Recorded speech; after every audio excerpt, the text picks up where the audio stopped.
ஆனால் பாருங்க, கோபப்பட வேண்டிய அப்பா அந்த கோபத்துல கூட உருகுறார். உருக்கமுள்ள தன்னுடைய அன்பை அவர் காண்பிக்கிறார். அன்பு அதுதான் கோபத்திலும் உருகுகின்ற அன்பு.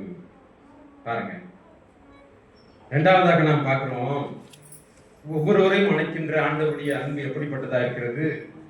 ஒவ்வொருத்தரை மீட்டுக் கொள்கிற அன்பாக இருக்கிறது. ஒவ்வொருத்தரையும் மீட்டுக் கொள்கிற, எல்லாருக்கும் பலிக்கிற, மீட்பை அருளுகிற அன்பாக இருக்கிறது.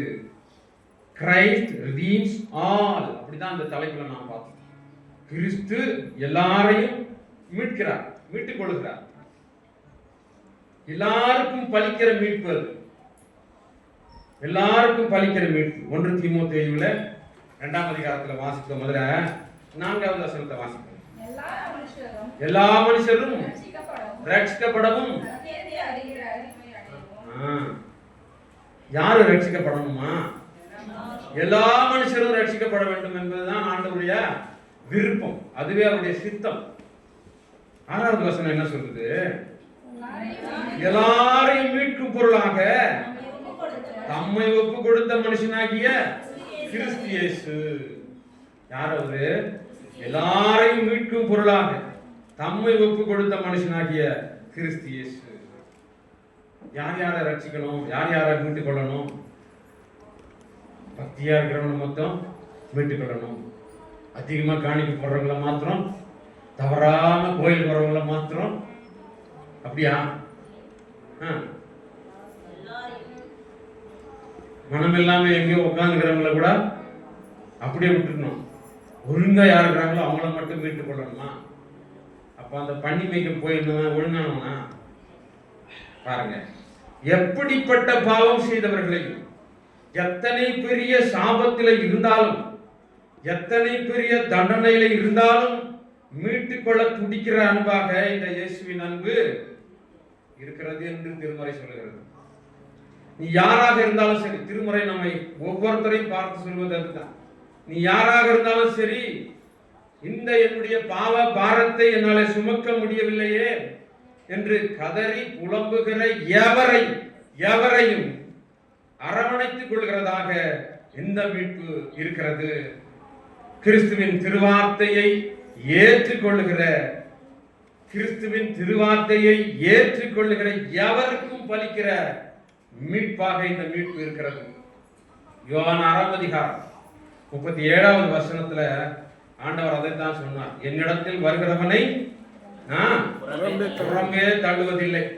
என்னிடத்துல வருகிறவன் யாராக இருந்தாலும் சரி, எத்தனை பெரிய பாவத்தை செய்தவனாக இருந்தாலும் சரி, எத்தனை பெரிய சாபத்தை சுமக்கிறவனாக இருந்தாலும் சரி, நிச்சயமாய் அவனுக்கு மீட்பை தருவேன், மன்னிப்பை தருவேன். ஒரு காலம் அவனை பாராமுகமாக அப்புறம் போகுமாறு தள்ளிவிடுகிறது இல்லவே இல்லை. ஏன்?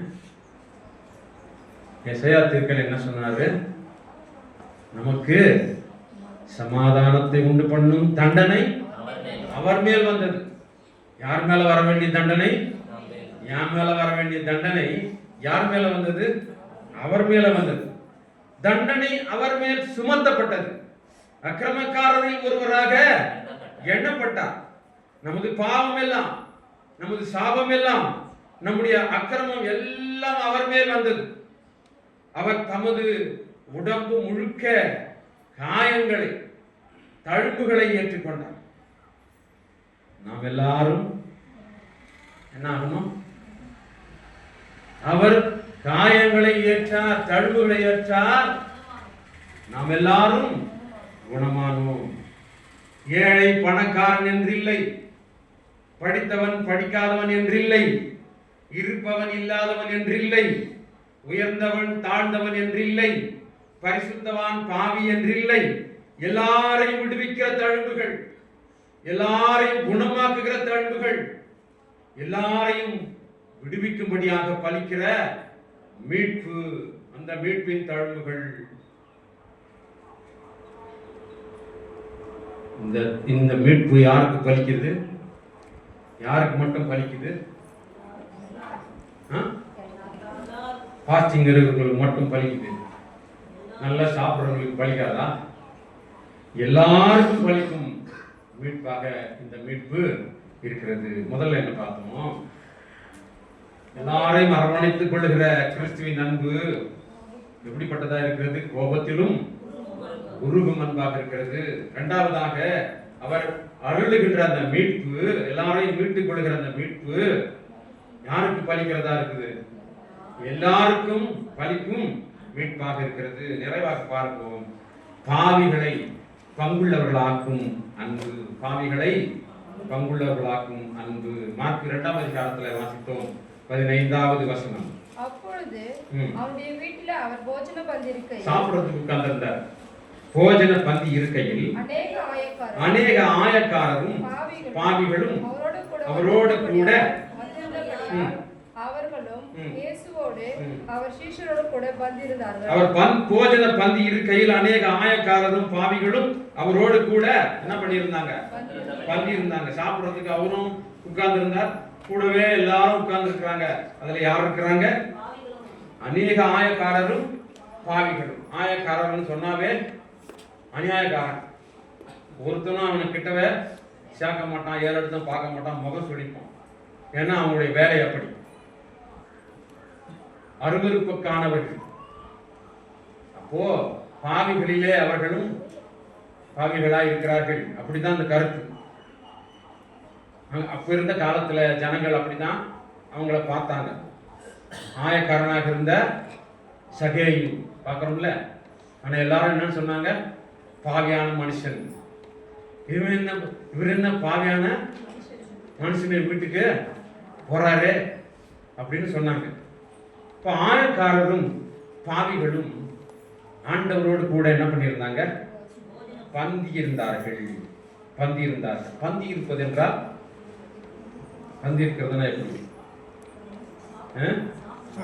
ஃபங்க்ஷன் நடக்குது இல்ல, இந்த ஃபங்க்ஷன்ல உட்காந்துக்கிறப்ப இந்த பக்கத்துல ஒருத்தன் இந்த பக்கத்துல ஒருத்தன் 2 பேரும் உட்கார்றாங்க. நம்ம ஆத்திரமா உட்காந்து இன்னைக்கு நல்லா சாப்பிடணும்னு நினைச்சுக்கிற ஒரு ஆசையோட உட்கார்ந்து இருப்போம். இப்படி திரும்பினா அவன் தலையும் தாடியும் அழுக்கான சட்டையும் கீஞ்ச, அவன் சட்டை மேல சட்டை ஒரு 5 சட்டை போட்டிருப்பான். அது எந்த வருஷம் துவைச்சதே தெரியாது, அப்படியே புளி மாதிரி இருக்கான் அழுக்கு.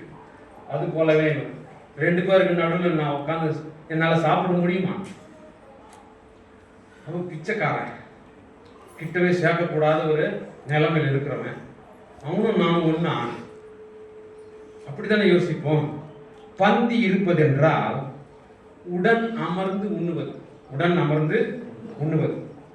பாவமற்ற பரிசுத்தர் தான் அமர்ந்திருக்கின்ற பந்தியின் போது யாரோடு சமமாக அமர்ந்து உண்கிறாராம்? பாவிகளோடு சமமாக அமர்ந்து உண்ணுகிறாராம். இதை கவனிக்கிற பொழுது அப்ப உட்கார்ந்து சாப்பிடுறவங்க எல்லாரும் எப்படிப்பட்டவங்க? ஒரே மாதிரியானவங்க, சமமானவர்கள். எல்லாரையும் சம உரிமை உள்ளவர்களாக ஆக்குகிற செயலாக இது இருக்கிறது. இந்த செயல் அல்லது இந்த காட்சியை பார்க்கிறவர்களுக்கு 2 வித கருத்தை உருவாக்கும். ஆமாவா இல்லையா? எப்படி உருவாக்கும்? ஒன்று, பரிசுத்தரோடு பந்தி அமர்ந்திருப்பவர்கள் எல்லாரும் எப்படிப்பட்டவர்கள்? பாவமற்ற பரிசுத்தர்கள். கரெக்டா இல்லையா? ஏன்னா கூட உட்கார்ந்து சாப்பிடுறவர் எப்படிப்பட்டவர்?